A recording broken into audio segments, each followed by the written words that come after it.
সকাল সকাল আলোদের বাড়িতে আশেপাশের বাড়ি কয়েকজন মহিলা আসে। মালিকা বেগমের সাথে তারা আলোর ব্যাপারে কথা বলছিলেন। তাদের পাশের বাড়ির চম্পা খাতুন বলছিল, শুনলাম আলোর নাকি ডিভোর্স হয়ে গেছে। কি আর বলবো তোমাদের পরিবারের কথা, বড় মেয়েটার পর এই মেয়েটারও ডিভোর্স হয়ে গেল। এখন আবার দেখো এই সৎ মেয়েগুলোর জন্য তোমার নিজের মেয়ের কি হয়। কেউ কি আর এমন পরিবারের মেয়েকে ঘরে তুলবে যাদের ঘরে দুটো ডিভোর্সি মেয়ে পড়ে আছে। মালিকা বেগম খুব বিরক্ত হন তাদের কথায়। আমার মেয়েদের কথা আপনাদের কাউকে ভাবতে হবে না, ওদের দেখার জন্য আমরা আছি। চম্পা খাতুন ভেংচি কেটে বলেন, এমন কথা তো বলবাই, উচিত কথা বললে খারাপ লাগবেই। তোমাকে একটা ভালো পরামর্শ দেই। আমার ভাইয়ের একটা ছেলে আছে, বয়স একটু বেশি, এই 50-এর মতো হবে। আগের বউটা মরে গেছে, সে এখন বিয়ে করার জন্য মেয়ে খুঁজছে। জোনাকি তো দেখতে শুনতে ভালো নয়, তাই ওর আশা বাদ। আলো তো আগুন সুন্দরী, এরকম মেয়েকে ঘরে রাখার দরকার নেই। ওকে বিয়ে দিয়ে দাও আমার ভাইয়ের ছেলের সাথে, তোমাদের মানও বাঁচবে আর মেয়েটার একটা ব্যবস্থাও হবে। মালিকা বেগম এবার রেগে যান। চম্পা খাতুনকে সাবধান করে বলেন, আলো আমাদের কাছে এত বোঝা হয়ে যায়নি যে যার তার হাতে ওকে তুলে দেব। আপনাদের ওর কথা এত ভাবতে হবে না। আচ্ছা দেখব তোমার এই তেজ কতদিন থাকে। সৎ মেয়ের প্রতি যে তোমার এত মায়া দয়া কোথা থেকে আসে সেটা আল্লাহই ভালো জানেন। চম্পা খাতুন সহ বাকি সবাই ফিরে যাচ্ছিল, তখন আলো ঘর থেকে বের হয়। আলোকে দেখে চম্পা খাতুন বলতে থাকেন, কিরে আলো, শুনলাম তোরও ডিভোর্স হয়েছে।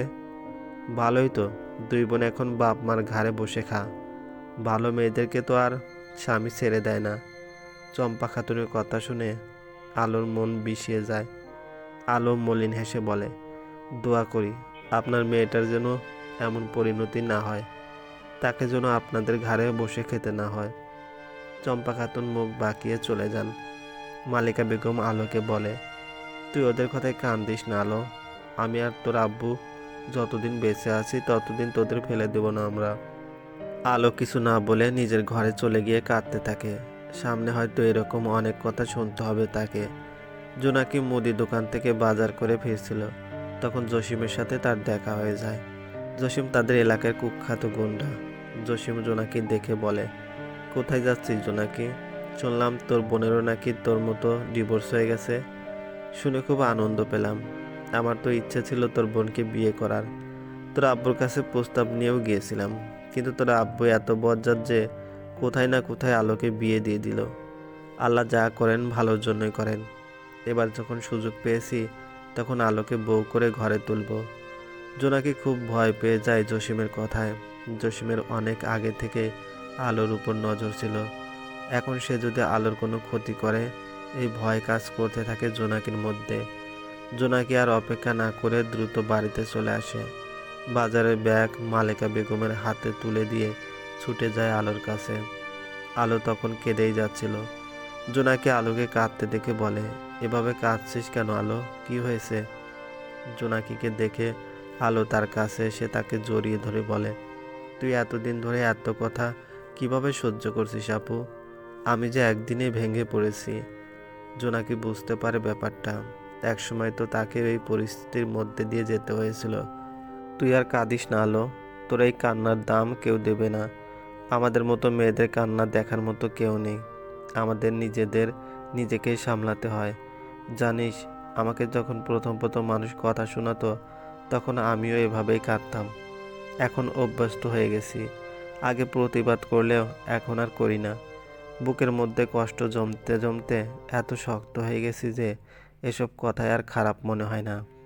লোকে তো বলবেই, আমরা কেন শুনবো? আলোর এখন নিজের থেকেও বেশি কষ্ট হতে থাকে জোনাকির জন্য।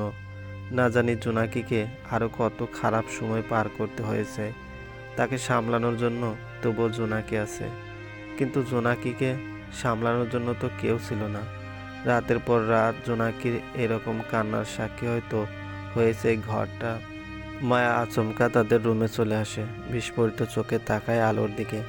তোর জন্য আমাদের আর কত কথা শুনতে হবে বলতো? তোর জন্য লোকে আমায় কথা শোনাচ্ছে, বলছে তোর বোনদের মতো তোকেও না ডিভোর্সি হতে হয়। জোনাকি মায়ার দিকে সন্দেহর দৃষ্টিতে তাকায়। আলো যে ডিভোর্সি সেটা তো আমাদের বাড়ির বাইরের কারো জানার কথা নয়। আমি দেখলাম আশেপাশে সবাই এই ব্যাপারে জেনে গেছে। সত্যি করে বলতো, এসব কথা তুই রটাসনি তো? আমি কেন রটাবো? আমি তো চম্পা চাচির মুখ থেকেই সব জানলাম। আলো বলে, ঠিকই তো। কাল যখন আমি এসব ব্যাপারে বললাম তখন তো মায়া ছিল না।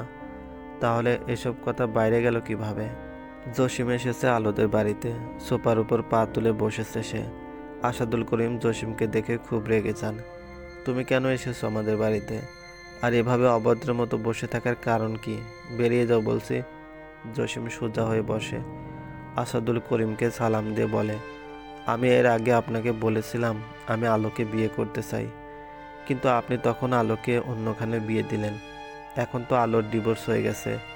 এখন আমি চাই আলোকে বিয়ে করতে।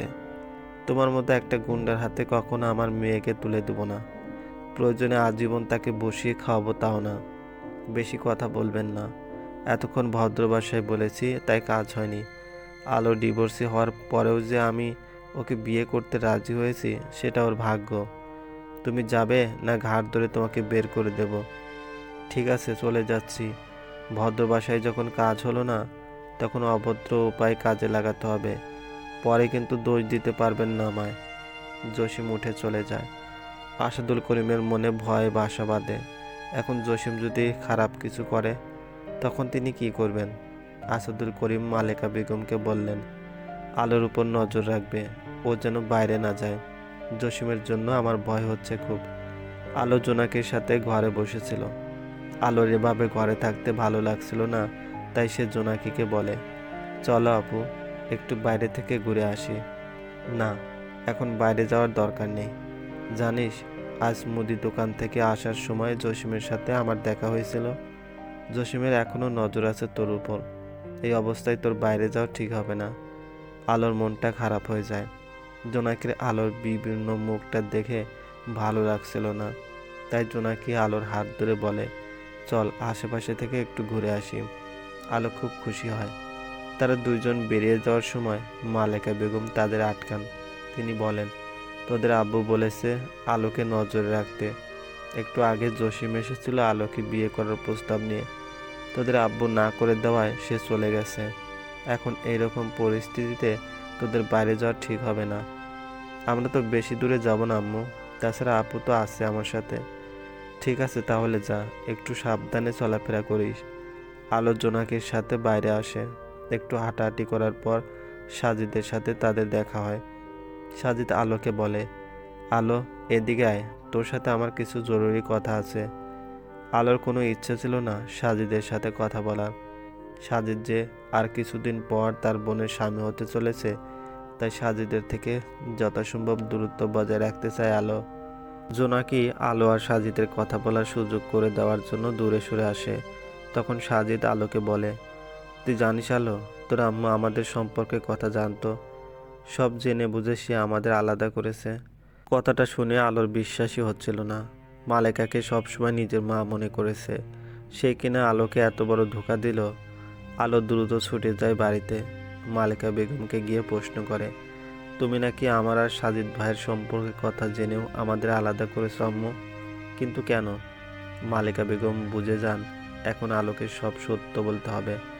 হ্যাঁ, আমি সব জানতাম। সব জেনেই তোর বিয়ে দেই। আমি যা করেছি তোর ভালোর জন্যই করেছি।